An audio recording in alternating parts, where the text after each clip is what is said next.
So now, in the first class, we talked about um, introduction to market structure. We introduced liquidity, that is for inducement. We introduced one point of interest, that is the order block. And like I said, there are other points of interest that I make use of, which is like just one more. And I'm going to talk about it in this class. Now, there are rules that guides us using POIs, and there are also like knowing when to make use of this POI or this POI or this POI, because there are cases in the market where you have multiple points of interest, and your problem will now be the one to choose, the one to make use of, because it becomes a lot. And so sometimes you can have two other blocks. There's sometimes you can have three breaker blocks. There's sometimes you can have two other blocks, two breakers, anyone, and you don't know they want to make use of simply because you have more than one POI. And then also understanding the rules in picking a point of interest will also actually let you know where your stop loss is actually meant to be. Do you understand? Because now, if you're not sure of where market is going to react, or you don't have a clue of which POI market is going to respect, you're going to get confused with where to place your stop losses, because you wouldn't know where markets may react to. So you now become skeptical of where to place your stop losses. You now end up extending your stop loss where way past where it's supposed to be, and so on. So now the other point of interest that I make use of is what you call a breaker block.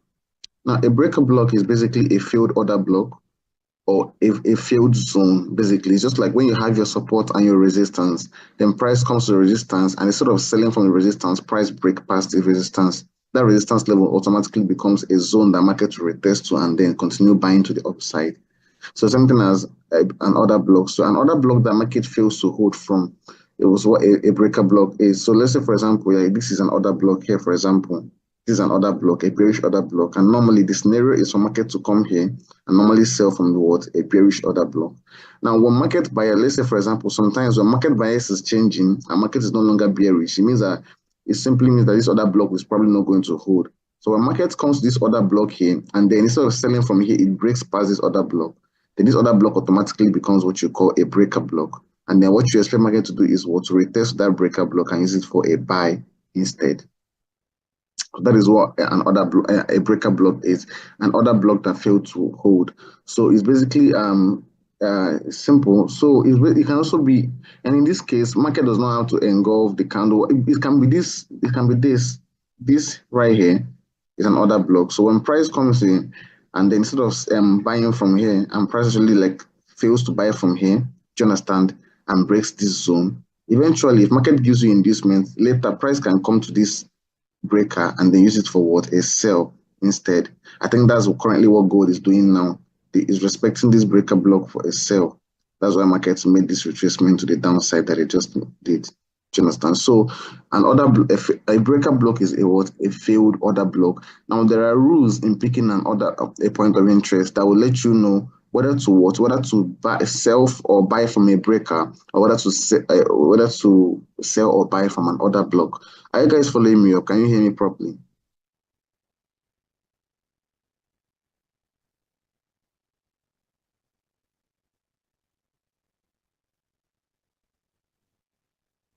Okay, okay.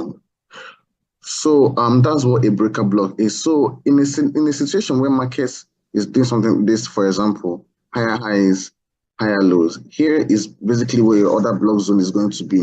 So you'd expect market to kind of sell from here. Then when market does not sell from here and breaks past this zone, then this zone that it failed to hold from becomes a breaker. So we basically expect market to come back and retest the breaker and then use it for a buy instead. Once it breaks this zone automatically also becomes a breaker. So you'd expect market to retest the breaker, then use it for what? A buy instead. So any zone that market fails to hold from, there's always going to be any zone that market breaks. Just know that there was a zone that was supposed to push market from that side. Like there was another block that was supposed to push that market to hold the market at that zone. And once market breaks past that zone becomes a breaker block. So this also is what a breaker block. So you expect market to bounce from here to the upside. And also when market sells down and takes this low out, then this low that market just took out automatically becomes what? A breaker block here. Do you understand? So any zone that market takes out, the particular zone the market broke past automatically becomes a breaker block, and you mostly see a shape of an order block there that price failed to hold from. So you expect to use it a retest to that zone as an entry for continuation to the new zone that market started traveling to. So that is basically what a breaker block is. Do you guys understand?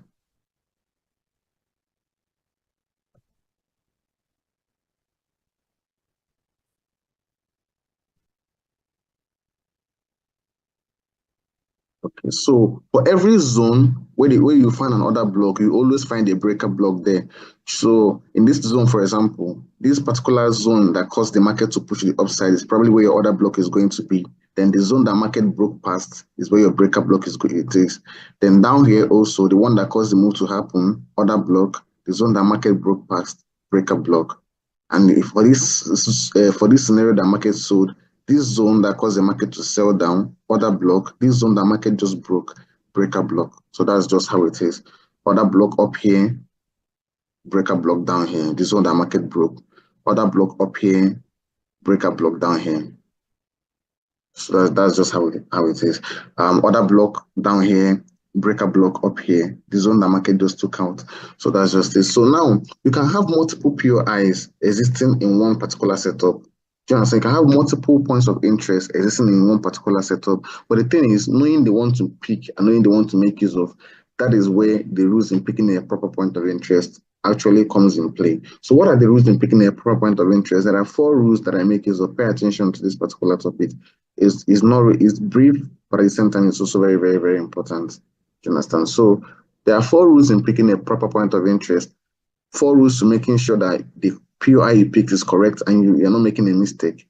The 4 rules are as follows. So first one of the most important that I pay attention to, the first rule in picking a proper point of interest is what there must be an existence of market structure shifts or a double break of structure.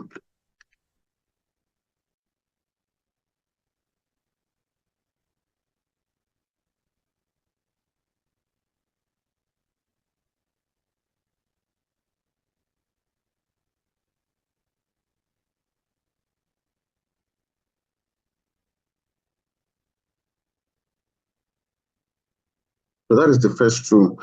So it means that before you can start looking for anything, you have to make sure that you see a market structure shift, or you see what a double break of structure. Only when you see that happen, that is when you can now move on to the next part of looking for your POI or whatever.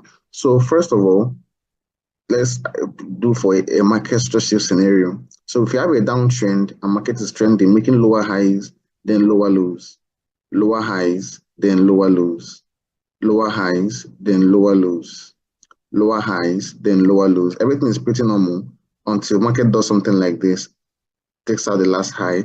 This means that you've gotten what? A market structure shift.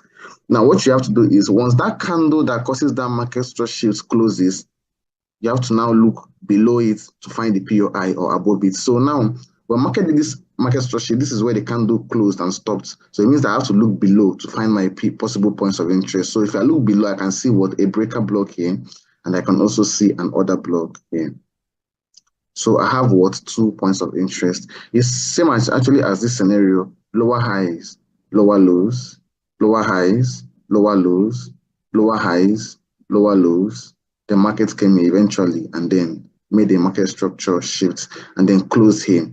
This was what the market structure shift is, and then it's closed here. So as it closed, I have to now look below it to see possible points of interest that's below that candle that closed that market structure. So if I look down here, I can see what there was an order block here that market was supposed to hold, but it failed and market broke past it. So it means that this is what a breaker. Then if you look down here also, you also find what an order block. I think there's also going to be another order block down here too. This also looks like an order block. This also looks like an order block. So this is it. So a breaker, order block, and possibly another order block down here. So you actually have how many POIs? I have what? You have 3 POIs here. Now, once this happens, people get confused. Okay, I have a breaker block here. I have an order block here. Which POI am I actually going to make use of? That is where it gets tricky. I have 3 different POIs here. Which one am I going to not make use of? So first of all, are you guys following me up?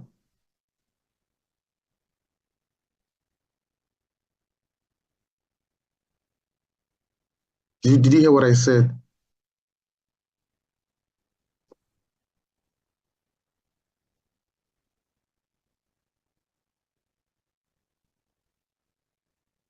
I said that the first rule in picking a point of interest, the first rule in picking any entry, first of all, there must be an existence of a market structure shift. Do you get so, or a double breakout structure? So what it means is that if you have an initial downtrend, you don't look for anything POI or whatever until market gives you a market structure shift or a double breakout structure. In this scenario, we have a downtrend, a previous lower high and lower lows, lower highs, lower lows, lower highs, lower lows, lower highs, lower lows, then higher high. So it means that we got a market structure shift. So once the candle that causes that structure shift closes, it has to close above this zone or above the high that market just broke. Once it closes, you have to look below it to now find possible POIs. For example, as it closed here, possible points of interest are just this and then this. If it's closed above here, possible points of interest, the ones below where this candle just closed is what is, if you look below, the points of interest is what? Here, then here and here. So you have three. So wherever the candle closes will tell you the PIs they're going to be looking at. For example, in this scenario now that I just illustrated, the market was an initial downtrend. Market took out what this high, and then that was where your market structure shift was. But this candle closed here. It means that the possible points of interest are what? This one below, this other block here, and then possibly another. This looks like also another block, but basically this and this. These are the POIs you're paying attention to. If this candle actually closed above here, it means that the POIs will be what? This breaker block, this other block, and then this one. So wherever the candle closes, the POIs below, depending on whether it's a downtrend or an uptrend, the POIs below or above are the ones you're going to pay attention to. I hope it's understood now.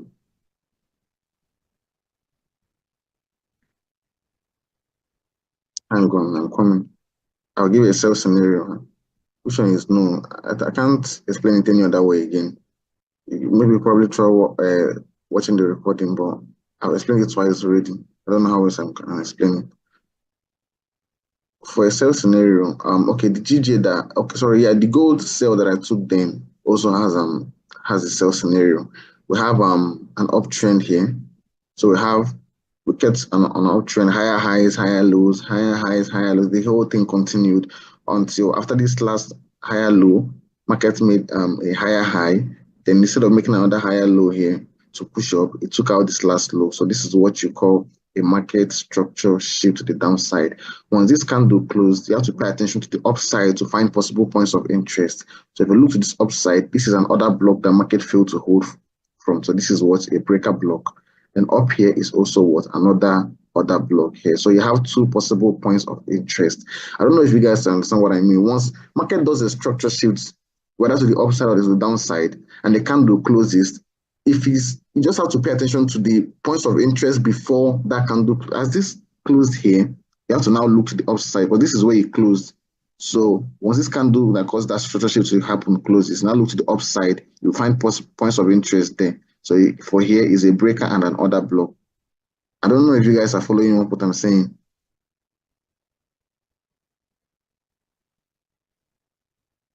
If you don't understand, please backtest it later because I'm explaining it as simple as I can explain it.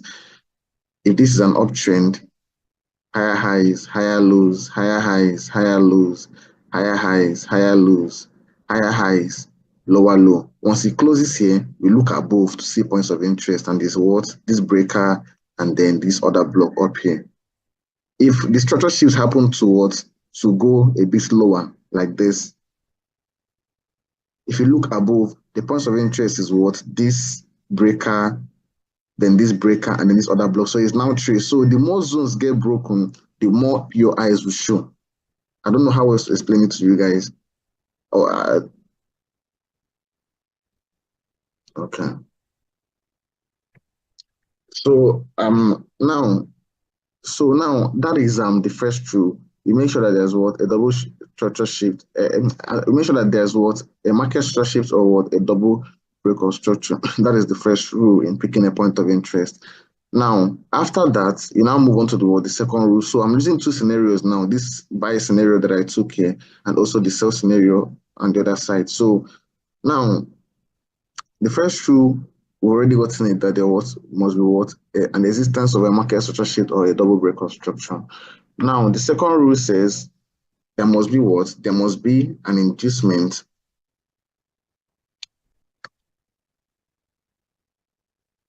slash liquidity. So it means that after you've gotten your market structure shift, the second thing you should be looking out for is that pullback that market will make after that structure shift. So after market gives you that your double break of structure or your market structure shift, the next thing you pay attention to is after that candle closes, the pullback that market will make. That is what you're going to be looking for. That's what you're going to pay attention to. So now, so in this scenario, this is what you will now do. If market has given you a structure shift, the next thing is what? To ensure that there's an inducement or liquidity. So I'm expecting market to what? To give me a pullback before eventually pushing back up. So that is the second rule. There must be what? An inducement or liquidity. So in this scenario, as we had the previous downtrend and market gave us a market structure shift to the upside, after that, the next thing that market did was to pull back and give us what? An inducement, and then it continued pushing back to the upside. Do you understand? So that is what? My second rule, which is the what? The inducement right here. So far, we've gotten the first and we've gotten the second rule. So in this buy scenario, the previous downtrend, market structure shift, that's the first rule. Second rule, there must be what? An inducement or liquidity. Now, the inducement is already marked out here by the first pullback that market, like the pullback that market made before it continued pushing back up. That is what? Our inducement. Now, same as this zone, this scenario. So as market did this market structure to the upside, to the downside here, it's closed there, and then the pullback that market did was when it pulled back up here. That is it. This is what? Our inducement.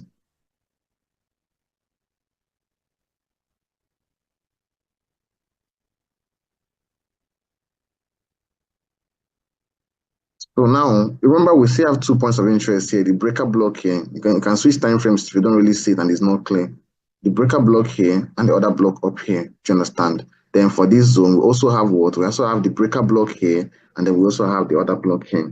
So now, that's where the third rule comes in place. So after the second, are you guys following me up?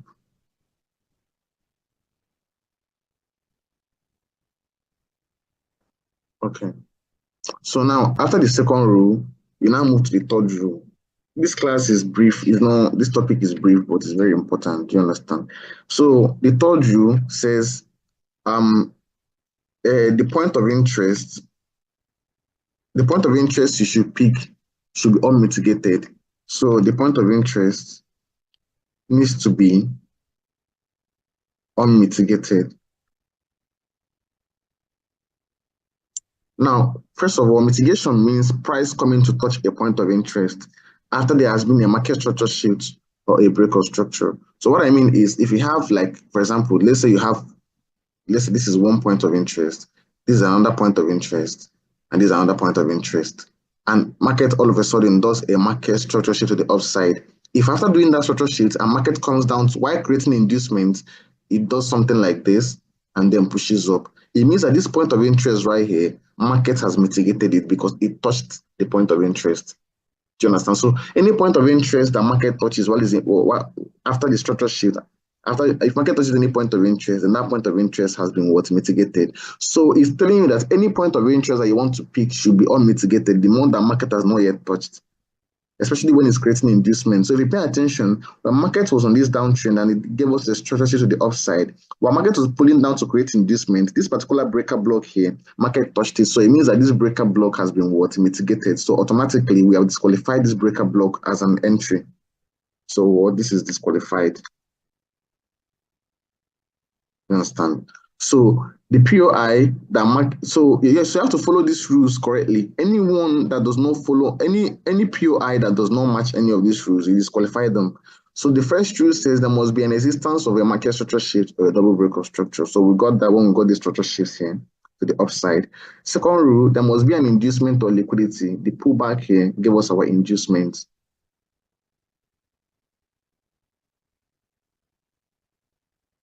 Now, third rule, the point of interest needs to be unmitigated. It means that any point of interest that market touched or went deep inside or touched or whatever, while market was creating inducement, you have to also disqualify that point of interest. You can no longer use that point of interest as an entry. So in this here, we have what? We have another block here and we have a breaker block here. But while market was creating this your inducement, pay attention, market actually touched and mitigated this breaker block here. So what does it mean? It means that this breaker block here has now been what? Disqualified to be used as an entry.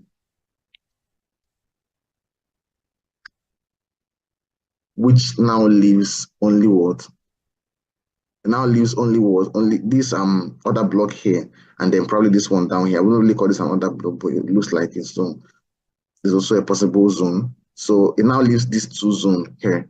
Now, also the same thing as for the cells and for the cell that I had here. So market gave us this structure shift to the downside. We got that as our first rule. Market pulled up here and gave us an inducement and pushed back down. We got that as our second rule. So now the third rule says the point of interest needs to be unmitigated. It means that when market was creating inducement, it needs to not have touched this point of interest. And if you pay attention, when price came here to create your inducement and go back down, it never touched this breaker, and it also did not touch this other block. It still means that no POI here has been disqualified. So two of them are still valid to be used as an entry. Now, but you're still confused. Okay, I have two valid points of interest. Which one am I now going to use? So now the final rule now says you should what? You should pick the point of interest that is closest to your inducement. So that is the final rule.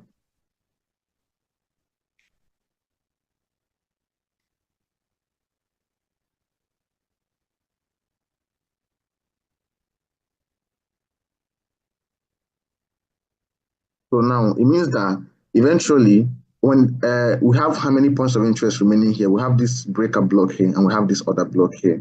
Now between the two of them, where is my inducement? My inducement is right up here. Now between these two POIs, which one is closest to my inducement is what is this breaker block. So that was why my entry would be what? From this breaker block here. Then my stop loss below the candles of the breaker block probably going to be here. And this is where my entry is going to be. So what I expect market to do is to eventually come, sweep that inducement, then trigger my buy from this breaker block here.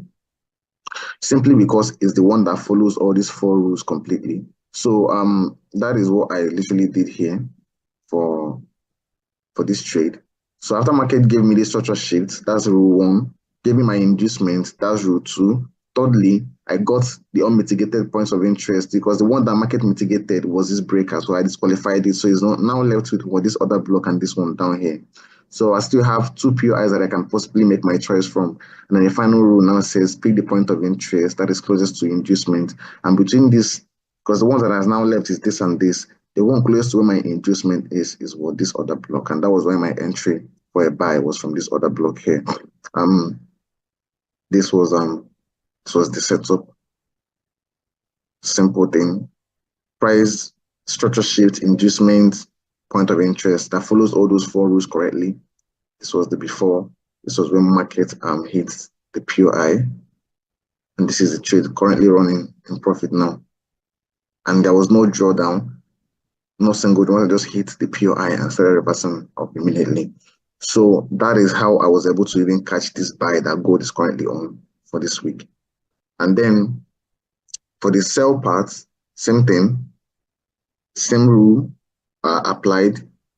First rule, there must be what? A market structure shift to a break of structure. We got the what? The market structure shift. After that, the next part of the rule says there must be what? An inducement or liquidity. That's inducement / liquidity. Now this is my inducement. Now the POI is there, is what? This breaker block and then this other block up here. Now, after that, the third rule says the point of interest needs to be what? Unmitigated. It means that when market was creating inducement, it needs to not have touched any point of interest that you're looking at. Anyone that market touched during that inducement process, you need to disqualify it as an entry. So now, since price did not touch this breaker block and did not also touch this other block, two of them are still valid POIs to be used as an entry. But the fourth rule, the final rule now says, pick the point of interest that is closest to where your inducement is. So if you stretch this out, this is my inducement. Now, between this breaker block and this other block, which one is closest to my inducement is this breaker block. So that was why my entry for this trade was from this breaker block here. And then my stop loss is what? Above the last candles of the breaker. This is the two candles that made up the breaker block. So my stop loss was just above them, slightly above them here. So that was, I took this trade all the way down to this zone. The one is to around 1 is to 20 because I did 1 is 20 on this setup. So it means that if you risked $100 on this trade, you would have made $2,000. If you risked $1,000, you would have made $20,000. This was hang on, trying to see the analysis. Hang on, I'm coming. Aha, and this was it. Structure shift, inducement, breaker block. Exactly the same rules that I gave out here. So once you follow these rules, you understand it's not difficult, but at the same time, most people can make mistakes. Do you understand? Make sure you map out your inducement correctly, switch between time frames to see the one that is more suitable. You understand? If you can check your 30 minutes, 1 hour, the one that is clearer, then pick those four rules correctly, you will hardly, trust me, you will hardly get missed entries. Now, pay attention, since I have those rules correctly, I know that market is not supposed to go and mitigate this other block. So that was why my stop loss did not try to cover this other block, because remember, like I said, there are rules in picking a point of interest. If initially market was supposed to come to this other block, it means that this inducement was supposed to have mitigated this breaker block first and went down. You understand? So if market mitigated this breaker block when it was creating inducement and then went down, it means that my entry would have been from this other block up here. Do you understand? My entry would have been from this other block up here. Now, since market did not mitigate that inducement, did not mitigate this breaker block, there was no point extending my stop loss all the way above here, because if that zone was to be my entry, market would not still come and tap me in for the entry. So why would market now come and tap me in for it being my stop loss? Do you understand the logic?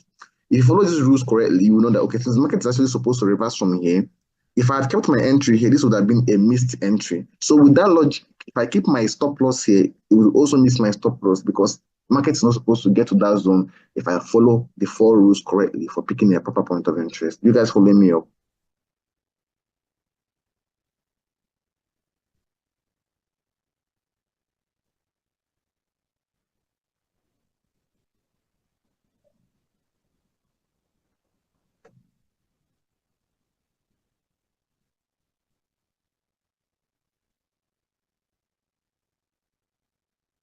Okay. This also happened for a double breakout structure. Market took out this low while also taking out the previously existing support zone here. So this already is a downtrend, lower highs, lower lows, lower highs, lower lows. So this is a downtrend. The market made a double break of structure here when it took out this low and this existing support level here. So this is what you call a DBOS, a double what break of structure. After that, that is the first rule. The first rule says there must be what? A market structure shift or a double breakout structure. So in this scenario, what we had here was what? A double breakout structure to the downside. It means that we're still bearish, because a breakout structure is a continuation entry. So we are already bearish. Once we got the double breakout structure to the downside, we're still continuing our bearishness. So we look forward. After we've gotten the first rule that says there must be what? There must be a market structure shift or a double breakout structure. Look out for the next part of the strategy. That's the next rule that says what? There must be what? An inducement / liquidity. Like I said, the inducement is the first pullback after a market structure or a double breakout structure. Now, it means that what I'm looking at is what? Like I said, inducement can be a single candle wick, because the volatility of this market and the time frame of this market did not allow multiple candles here. It was just this one candle that market used as the pullback. So this was what our pullback is. This is the inducement here, which is what the second rule with IDM, I'll mark it with IDM. So the first rule is there must be a market structure shift or a double breakout structure. So we got the first. The second rule is there must be what? An inducement / liquidity. So we got the second. The third rule says the point of interest I'm looking to pick needs to be what? Unmitigated. Now pay attention. We have multiple point eyes here. We have what? As this stopped here, we have this breaker, and then another block up here. So we have actually multiple POIs here. But the one to pick actually is what? The one that follows all these rules correctly. So now we have this, and we also have what? This breaker block here. In fact, we also have a breaker block here, but this breaker and this one are actually on the same line here. Basically, they're the same. So now we have what? 3 POIs here, possible POIs that we can use. Are you guys following me up?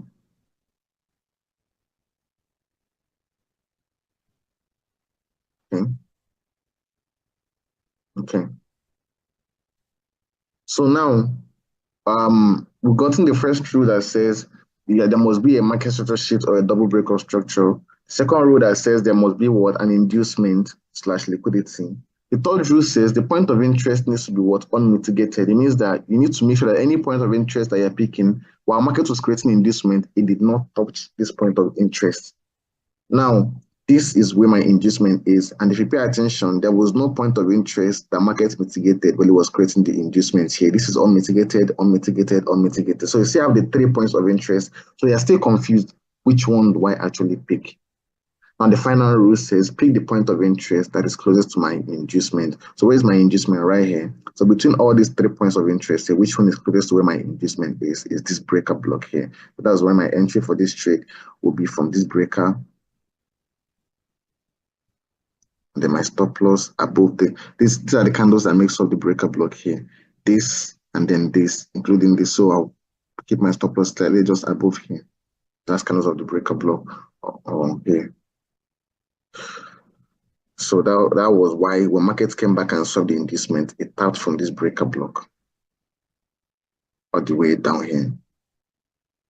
Still a 1:20 risk to reward ratio trade. Second one, the same thing. First entry, I already showed it. The second entry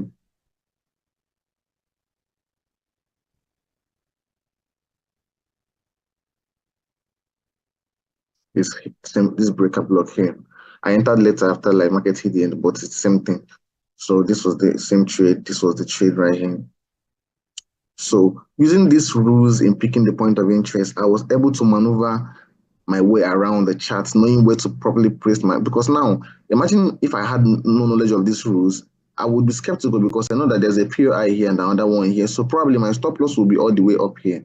Why? Because I'm still skeptical whether the market can come here and react or it can come here and react. I'm not sure because I don't know those rules. So because of that, this trade now has become what? A 1:7 risk to reward ratio. Even if it risks $1,000, it would have made $7,000. Very, very decent. Do you understand? But compared to having those knowledge and then risking 1,000 and making $20,000, that's $13,000 extra because of knowledge. Same thing as this. If I had no idea, I would have been trying to cover every zone here that market can possibly come to. Do you understand? Because I don't know where market may possibly reverse from. Turn this trade to a 1:3. Even if I'm trying to be decent, let me just say I'm covering this one. 1:4. Risk $1,000, make 4,000. Risk $100, make 400. But because of that knowledge of those rules, knowing that markets, because of I follow these rules, this is where market is actually supposed to come to or come to. Because of that, my POI and my stop, this is a 1:20. So risking $100 would have made 2,000. Risking 1,000 would have made 20,000. Risking 10,000 would have made $200,000. Do you understand? Simply by having the knowledge of zones to pick because of these 4 rules here. So this is not something you rush. Do you understand? If you're having difficulty, back test, just have this before you make any analysis. Have this rule next to you while you analyze. You have this rule there and pay attention to it. It helps a lot. It was going to help you a lot if you have this rule mapped out. So once you have any analysis, you have to look. This analysis I'm having now, is there a structure shift here? Is there a double break of structure? Do I have an inducement here? The point of interest I'm looking to pick, the market mitigated or is it unmitigated? Is it the closest one to my inducement? Once you have all these things in check, you will hardly have a missed entry or have market hit your stop loss and still continue going in your direction simply because you were wrong. You guys following me up?